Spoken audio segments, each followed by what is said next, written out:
Alright, how we doing, guys? It's Dino here from Fundamental Guitar. In this lesson I'm going to be showing you how to play Enchantment by Corinne Bailey-Rae. As with all our songs, guys, we're going to be playing jazzy kind of chords, so major sevenths, minor sevenths, stuff like that.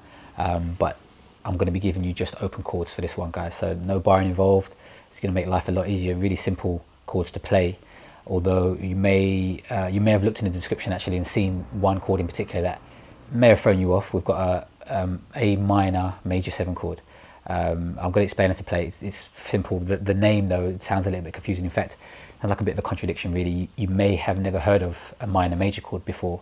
I was only really made aware of their existence through learning piano, in fact, and haven't really come across this type of chord with guitar, rhythm guitar. But it's really interesting that we've got that in this song. It's the first commercial kind of song that I've kind of learned with this type of chord in it. So when we go into the lesson and break everything down, I'll give a little bit of theory behind it and explain what's happening there. But as always, we're going to start by just singing and playing some of the song. Got the capo on the 2nd fret there. That's just for my benefit.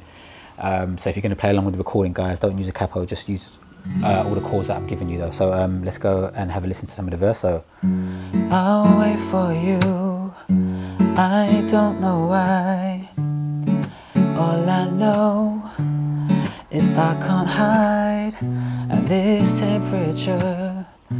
You could take over my mind. So that's half of the verse. Just repeat that progression through to get the second half. And then we're going to have a listen to the chorus now. So tell me I'm forgiven. He called. I don't know how I fell under his spell. Lately I've been driven. He smiles. An enchantment. Alright, there we go. That's how it sounds. Now we're going to go into a close-up and start breaking everything down. Okay, so we're starting with the verse. We're just going to need 3 chords. Everything is written in the description, guys. All the tabs, the song structure. So check that out. You shouldn't have any problems playing these chords, but I just want to have a little look at them. We're going to need an E minor 7, C major 7, A minor 7, and we go back to an E minor 7. So it's just 3 chords there. Timing, you're going to play 2 bars for E minor 7, and then 2 bars for C major 7, and then 2 bars for A minor 7, and back to E minor 7 for 2 bars. So that's 8 bars there. You need to repeat that progression to get the whole verse. So that's 16 bar verse. The second verse is the same. The third verse is just 8 bars, right? So let's have a little look at how to play those in the transitions. Remember, guys, everything's relative to the capo. So play your E minor as you would, but use your 1st and 2nd fingers. And now use your 3rd finger to play the 2nd string in the 3rd fret. All 6 strings, that's your E minor 7. So if we took that off and played the E minor straight, you're playing 1 flat 3 5. That 2nd string there is a B, right? We've got a B here on the 5th string, so we don't really need to. If we put our 3rd finger here, 2nd string, 3rd fret, now we're playing a D, and now D is the flat and 7th note in the scale of E minor, which is why this becomes an E minor 7. So it's 1 flat 3 5 flat 7, and then we're going to go from here to our C major 7. So index comes off, 2nd finger stays exactly where it is, 3rd finger jumps up to the 5th string in the 3rd fret, 5th string down, C major 7. Okay, so there's our root note, that's our C. It looks pretty similar to a C major, right? Which would be index finger, 1st finger when play 1st fret, 2nd string. That would be a C, same as the root note.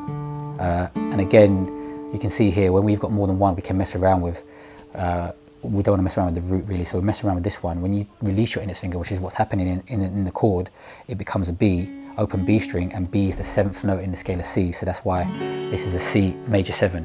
And we're playing 1 3 5 7. The major 7, it's still a major chord, but the major really is referring to the distance between the 7th note and the 1st note, the root. It's a major 7 interval from the 1 to the major 7th note, which is a B. Okay, so that's why it's called a C major 7. We knew it was a major chord anyway. That's going to make a little bit more sense when I go on to explain the minor major chord in the chorus. C major 7, next chord, index finger goes on the second string in the first fret, second finger stays exactly where it is. In fact, it doesn't move for any of these changes. Third finger comes off, fifth string down, A minor 7. So if we was to play a straight A minor with our third finger here, that would be playing an A, which is the same as the root note. So again, when you have more than one, you can mess around. We don't want to mess around with the root note. So we're messing around here with this one. When you take when I say mess around, I mean we can sort of get rid of it and play something else. So we're taking the third finger off and we're playing open G, and G is the flattened 7th note in the scale of A, so that's why it's an A minor 7. It was already a minor chord because we're playing a flat 3 here, so we're playing 1 flat 3, 5 flat 7, A minor 7. So those are your chords for your verse. You shouldn't have any problems playing them, but just wanted to give you some information regarding the theory, because it's going to make sense now when I explain what's happening with the minor major 7th chord, which is being played in the chorus. So we're starting off, everything's going to be split bars, guys. So we're starting off with an A minor chord, and then we're going to go to our A minor major 7 chord. From there we're going to go to an A minor 7 and then a D. Alright, and each chord is held for 2 beats, so it's a split bars. So we're going to go 1, 2, 3, 4, 1, 2, 3, 4. So that's our first 2 bars. It changes a little bit when we go into the next 2 bars. So let's just break this A minor major 7 down. So A minor, right, we said that this third finger is playing an A, which is the same as the root note, so we can manipulate it, do something else with it. So if I flatten that note by 1 semitone, which on the guitar is a fret, so I can't do it with this hand position, so we're going to change the finger in here and play it like this. So now I'm playing the G sharp. Right, so we're adding a 4th note into the chord. G sharp is the 7th note in the scale of A. And remember earlier I said about the C major 7, the major is referring to the distance, and that's what it is. The interval between the 1 and this note is a major 7th. Like with the flat 3, that's a minor 3rd away from the root note. So that's why this is still a minor chord, because you're playing 1 flat 3 5, but now we've added in the major 7th note. So it's not a contradiction. It's still a minor chord, but with the major 7th, major referring to the distance that this note is from the root note, G sharp being the 7th note in the scale of A, not the flat 7. 1 flat 3 5 7 here. It doesn't happen that often. Normally in a minor chord you'd play the flat 7. They've done it in a song and it works. I don't suppose you would have thought this doesn't sound right. Isolating it does sound a bit spooky here. You can hear why it doesn't happen that often, but that's the chord there, that's the theory behind it. And then now when you take your index finger off, it's the G, which is the flat 7, and now A minor 7. Okay, so that's what's happening there. It's just going from the major 7th to the flat 7th.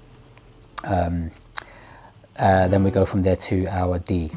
Okay, and then the next time round it's going to change. You're going to go A minor to A major minor 7 to A minor 7, and then the next we're going to go for a D for 1 beat, and then an F major 7 for the 4th beat. So 1, 2, 3, 4, 1, 2, 3, 4.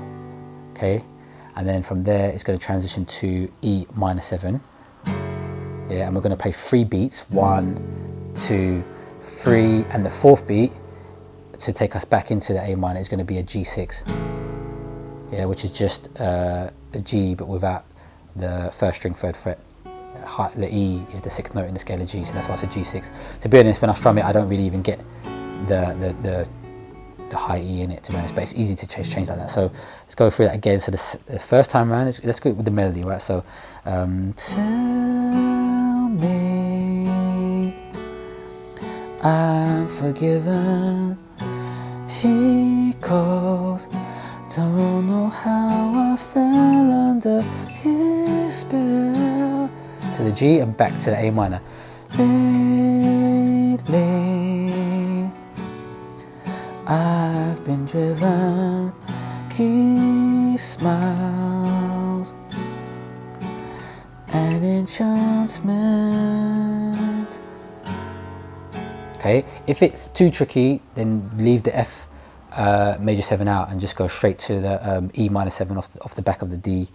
And you can even leave the G out as if you want. It's just extra embellishments to help with the movement. Let's go through it one more time, because I know this is a very tricky part of the song with the chord and with the timing, right? So you're going to have 1, 2, 3, 4, 1, 2, 3, 4. That's our first 2 bars. You can play a D slash F sharp if you want for that part there. First 2 bars, second 2 bars, 1, 2, 3, 4, 1, 2, 3, 4, 1, 2, 3, 4, 1, and again 2, 3, 4, 1, 2, 3, 4, 1, 2, 3, 4, 1, 2, 3, 4, 1, 2, 3, 4, and then it can go back into the I'll wait for you, I'm mesmerized. Next verse, okay? So that's the chorus there, all the chords, and it's the same for the second chorus, and it's the same for the third chorus. All right, there we go, guys. That's the lesson. Hopefully it made sense and you understood everything that was being said. If you do have any questions though, just give me a shout, leave a comment and I'll get back to you. If you want to get in touch through Facebook or Twitter, the links are there on my page and in the description. Yeah, if you like the lesson, press like, subscribe if you haven't already to see more, and I shall see you again soon. Take care.